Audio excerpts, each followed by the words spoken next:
Hello, this is a free call from an incarcerated individual at Fremont Correctional Facility. This call is subject to recording and monitoring. To accept this free call, press 1. To refuse this free, thank you for using Securus. You may start the conversation now. Okay. Joey Bear. Supersede. Joey Bear. Supersede. Okay, so today we are going to discuss families. They love us, they hate us. They can be even more difficult when somebody is in prison. And so I wanted to talk about this discussion, not so much for if you have a friend in prison, your family can totally be weird, and your family can be weird about your friend. But I think this comes up more when people are dating in prison. But the concept that you meet somebody that's incarcerated, you really want their family to like you, and sometimes they like you, and sometimes they think you're totally crazy and don't want anything to do with you, vice versa. So do you want to start from your perspective or my perspective? Because my family is a little odd. Let's talk from your perspective. Okay. So I think, from my side, most families are a little concerned when you have a bunch of friends that are incarcerated. But my family is just an oddity, Joey. They were fine with it. They were like, "Oh, great. Cecilia is talking with a bunch of inmates. That's wonderful. We love this for her." Um, and I have, of course, been doing this since 2019. So people like Sky have been around from the very beginning. And Sky and like you and Lisa and Christy have just become part of the family. And my family is totally fine with it. They're like, oh, they ask me how my friends are doing. They'll ask how you're doing. They ask how Sky's doing. Recently, my mom told me that she loves you because you don't make me cry, which was really sweet. And that says nothing for the men of Cecilia's past, but it was a good point on mom. I have heard of some families, we've all seen, have you seen, maybe we haven't all seen, but I have seen Love After Lockup. Have you seen Love After Lockup? I have not. Okay. So you have not seen the way television loves to paint a prison relationship is that the girl is a little crazy, very needy, and her family is very disapproving, and the inmate is just like some tough guy that calls, right? Okay. So I don't know if that's all true, if they've just done that for reality television. But you often see a lot of concerned loved ones. I think my family is odd for not being more concerned, but they seem to be just glad that I had made some friends. What is your take on that? And then why don't you get into how your family reacted to you making friends? So, if I had any common sense, I would probably tell you, run, you don't want to be my friend. Because everybody's childhood, your parents tell you, there's that person that you don't want to hang around with and everything like that because they're going to be the troublemaker, they're going to get you in trouble and things like that. And so I think most people's families look at it in a perspective of saying, all right, well, this is an individual that's incarcerated, and he is that troublemaking kid that we don't want our kid to hang around with because they'll get him in trouble. They fail to realize, most people fail to realize that some of us have changed our ways for decades, and we're not the same people that we were when we were young, or we made simple mistakes, or not even so simple, but very mature mistakes, and we were just very immature at that time. So when we have families that look at people like the way that your family looks at me and everything, you think that they're weird, but to me they seemed pretty much normal compared to everybody else's families. Because initially, when you talk about your ex-husband and things like that, their reaction to him is, "Hey, we can't stand this guy," and then their reaction to me is, hey, we like this guy because this guy never makes you cry, always talks to you with respect and everything. And so it's to them, it's their judge of character, and maybe they are different than some families, and that they're open to that concept a little quicker than others. But well, and I think some of it too is like background. So mom is a Christian, right? And a very devout Christian, believes that everyone can change. Well, there's a reason for them to go running the hills right there. Well, and so she believes that, God forgives people and that people are able to make their amends and change and do better. So I think that is why she's more open to it. Dad was like, at least we know what these people are capable of. What's more concerning is when she brings home some stranger that she thinks is great, and then we find out that, this person is abusive or XYZ. He's like, we already know. So-and-so is capable of fraud. This person's capable of robbery. Like, we already know what's wrong with these people, and they're working on getting better. So, my family has always been really, open to it. My younger brother, not so much. He, really thought it was weird until, Fiona, when she was very little, my niece, was practicing her writing, so she'd send all my pen pals cards and stuff, and then they'd send back gifts. And she has received her Joey Bear. She's got her Joey Bear and her Joey Unicorn. And she was so thrilled. She thought it was so amazing that she could send a card out in the mailbox, and then in return, a card and a teddy bear would come to her. And she was like, the U.S. mail is brilliant. She's gotten jewelry. She's gotten cards. Oh my gosh, she's gotten so much. My pen pals were so wonderful to her when she was learning about the U.S. postal system and how card writing worked and letter writing. So maybe it's just, my family may be just very open, and some families are very open. Some people are like, good for you for making a friend. This is super sweet. And I've actually met a lot of people that when I tell them that I advocate and that I pen pal with prisoners, they like that rafting guide that was just like, wow, you're just such a good person. I'm like, thank you. That's a weird thing to say. Because for me, it's just like, it's so normal. It's just become like my life. But let's discuss your family. Because you went a long time. You did have pen pals in the past. Were they connected with your family at all? It seems no. No.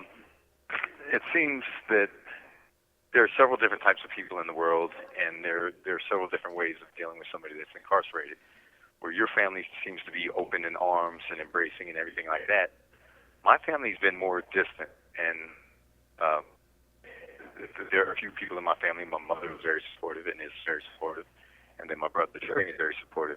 But Jeremy was incarcerated too for quite some time, and so he understands the mechanics of this and the social dynamic of the stress and everything, and how alone somebody in prison can be, and how authentic their actual outcry may be for somebody to listen. And so over the times that we made pen pals or friends and things like that, there have been only two times that I've introduced people to my family. One was a German friend that I met for seven years, and then you. And every time that I seem to approach a subject with my family, I don't think it's the fact that they don't like you or they're not open to the idea. Right, they're not into the idea of the fact that you have a friend, which I think is really bizarre. Like, you would think you would want your incarcerated loved one to have a friend, and this is why I wanted to get into it, because your family is very split. You got your family that has not been to prison, and they think you having a friend is very bizarre, and they don't talk to me. And then you have your brother Jeremy, who's done time, and he thinks I'm the most wonderful thing to happen to you in your whole incarceration, right? So it's very split.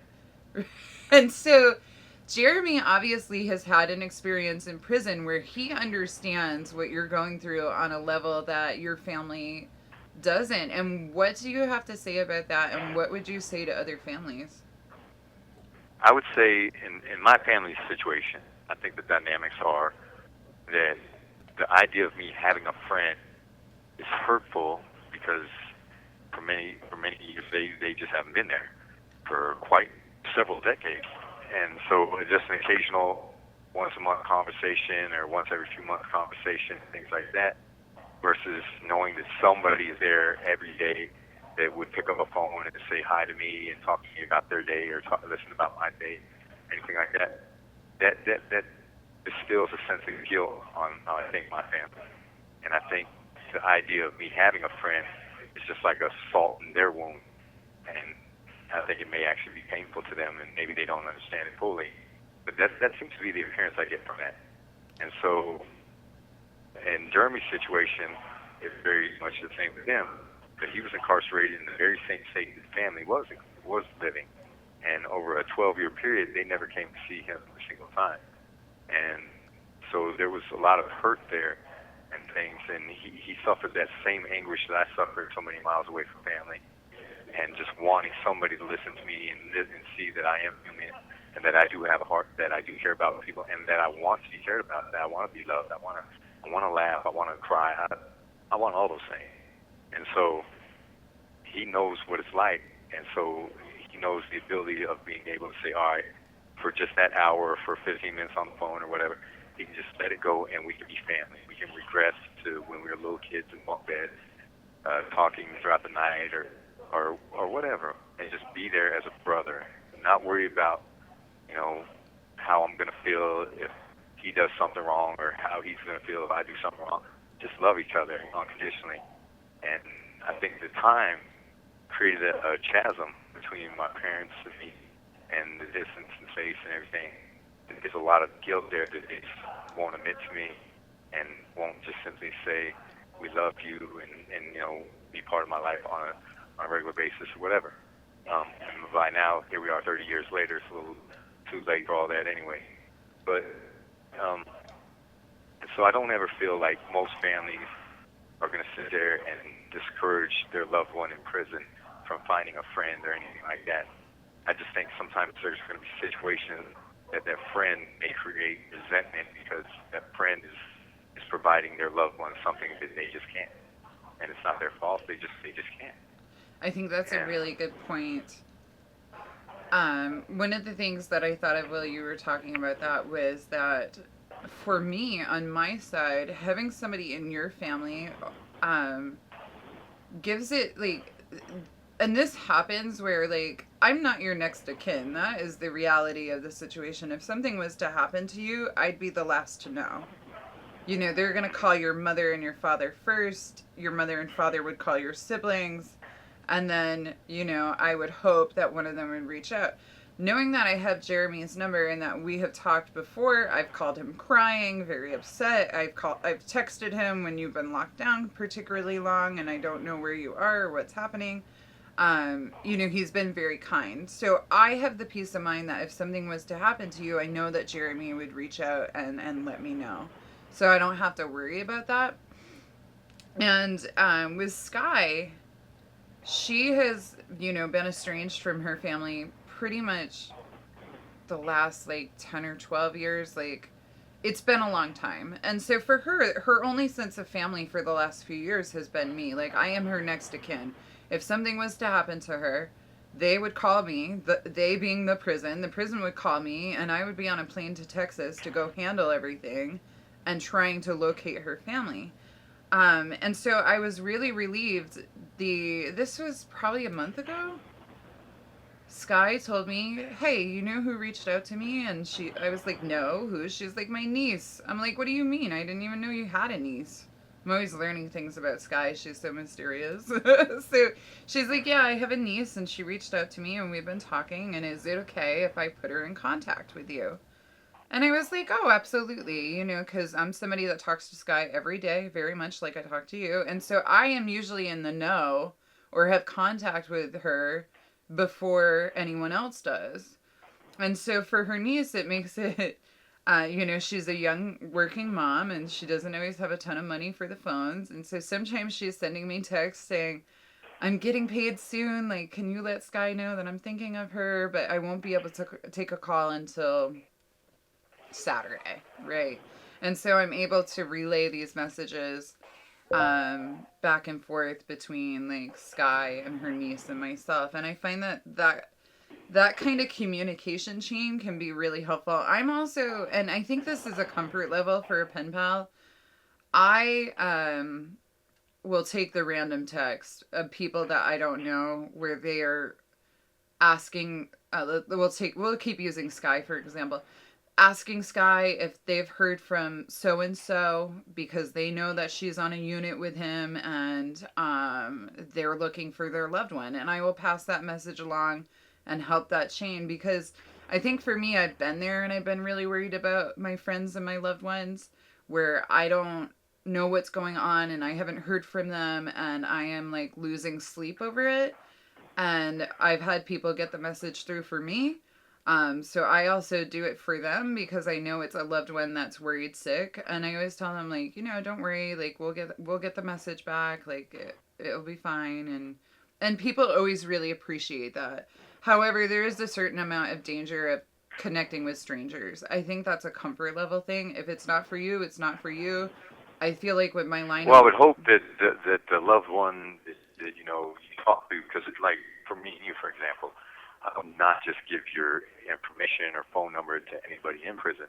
Unless it's a dire straight situation where there's an immediate emergency, I was fighting for my life or something like that, and needed immediate help, maybe. But even then, I would be terrified that I would be putting, you or somebody else at risk.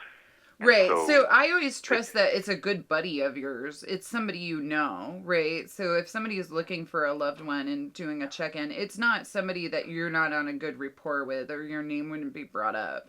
That's the other thing I think of. Like usually it is a wife that hasn't heard from her husband in a long time, like a couple weeks, and it's totally bizarre. And so somebody's trying to make sure that somebody is okay. Because it's not uncommon for loved ones to just randomly not call. Okay. And maybe they're sick. Maybe they're in the hole. Maybe they're, the phones are down. It could be a lockdown. Like, I always say don't panic until it's been 72 hours. After 72 hours, yeah, you want answers. But a lockdown can last for quite a while. For the current environment that I would be in or something like that. There have been environments that I've been in that you might not hear from a loved one for over a month. They might literally be locked in a cell for months straight and not be able to get to a phone. But I like your 72-hour rule because even in that situation, somebody's loved one could call the facility and find out, hey, what's going on, and then they would get eased and yeah, and like lockdown. I'm at the point now where I don't mind calling the facility. I don't think that's the first thing you think of, but you can just call the operator and be like, I haven't heard from my loved one. Can you do a wellness check? And they will tell you like, oh, we've been locked down. Or, oh, the whole prison is down with lice. They're not allowed to out of their cells right now. Or there's influenza tearing through. They'll give you an explanation. Sometimes they'll just say it's a lockdown. If it's a lockdown, it's usually behavioral stuff, but you can call the prison and have them do a wellness check. You can also do that, like, now that we have tablets and stuff, you may get a really concerning email. And, some of my pen pals don't have the greatest mental health. And so you can call and have them do the wellness check, go up there, make sure they're still alive. Because unlifing is the leading cause of death in a prison. So some of us are more concerned about that than others. I'm never concerned about that with Joey, but Joey is like this anomaly that can handle his life sentence. So like, here we are. But so there is that. And it's called productivity, just staying busy. Just stay busy. Yeah. And well, and staying busy is a great way to distract yourself. You have 1 minute left. Do we have any burning desires to have you call back and wrap this up, or do we want to call it a conversation? Yeah, I'll call right back and we can wrap this up real quick. Okay. We will hang on the line. All right, 3, 2, 1. The caller has hung up. So it's always fun to talk to Joey about his insight because he's giving me the perspective from him being incarcerated with his life sentence. And of course, as a family member on the outside, I have a totally different experience than him. And I haven't had every family embrace me, or at least not right away. Like usually after a year or two of me being in a loved one's life, they embrace me a little bit more. Hello, this is a free call from an incarcerated individual at Fremont Correctional Facility. This call is subject to recording and monitoring. To accept this free call, press 1. To refuse, thank you for using Securus. You may start the conversation now. Joey Bear, welcome back. To proceed. Welcome back to our show. All right, so I don't think I have any final thoughts, but do you? Yeah, I've got a few. Okay. Let us have them. So people in prison, people in society, people in mental institutions, people across the world, in another country, in Iraq, Iran, wherever they're at, there's always going to be people that are the bad kid or anything like that. And then there's always going to be people that need people to be friends and family and loved ones, things like that.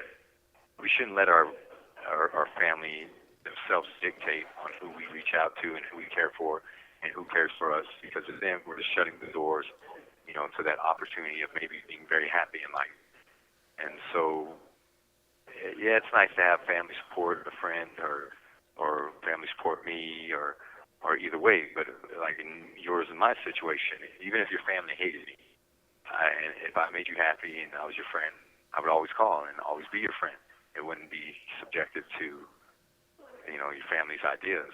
And so as important as families are, at the end of the day, it's just really what makes us happy. And I'm just gonna add in that, Joey is saying this in the context of this person is not a danger to you. Okay? Like if somebody is toxic and unhealthy and your family doesn't like them, or they're dangerous, or there's somebody in prison that is doing illegal things, because there are people in prison doing illegal things, that's not what we're talking about. We're talking about the people that are in prison that are reformed and doing well and have moved on from their crime. Their brains have developed, they are reforming, or they have reformed. So I just want to point out that we're talking about two different beasts here, and that you're talking about people that are reformed. Right, and I'm talking about those people that make you feel happy and don't degrade you or tear you down or try to manipulate you in any way. Just simply accept you for who you are, and you accept them for who they are, and your friend. So, having said that, what if you make a friend in prison and they're not reformed? What's your advice then? All right. So, if you make a friend in prison and he's not reformed, be honest. Don't subject yourself to that individual and the manipulation that they may play on you, or the torture that would come over the years and things like that. Everybody that's listening, they're their own individuals and they're mature adults, and they can understand what they want in life and what they can get from an individual. And so seek that out and don't just force it. If that person that you meet in prison is really not that person that you're looking for, don't drag it along. Don't lie to them or anything like that. Just be honest, and then cut the ties. And I just want to point out too, like if they're asking you to do something that's illegal, they're not your friend, and they don't love you. That is not love. That is not care. And I know Joey has definitely seen women that have been convinced to bring substances into the prison, and it does not end well. That is not only a felony for the prisoner, but that's a felony for the loved one.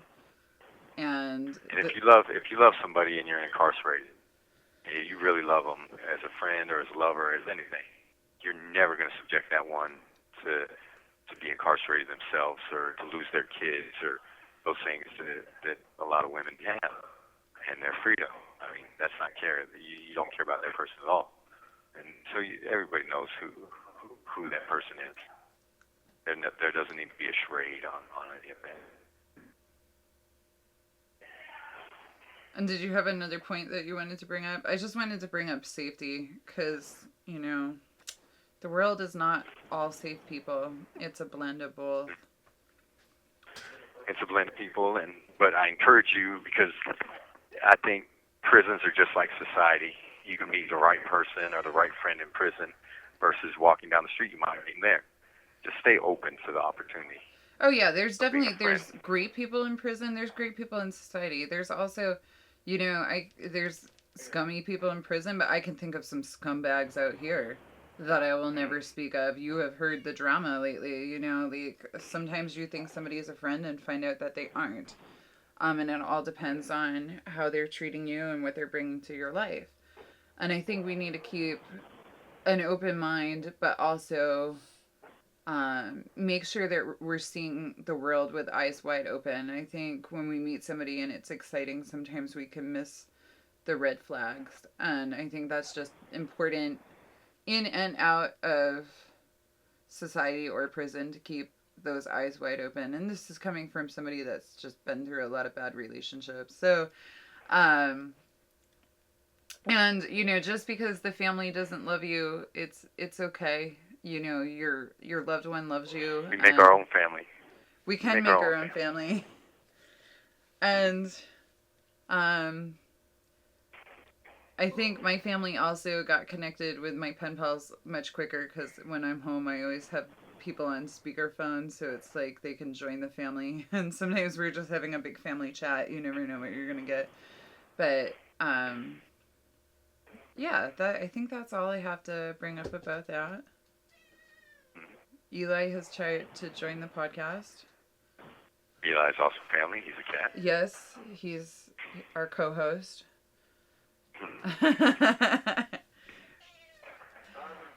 So, any other burning desires?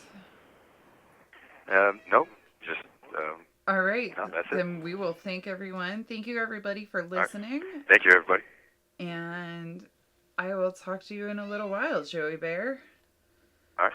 All right. You're loved.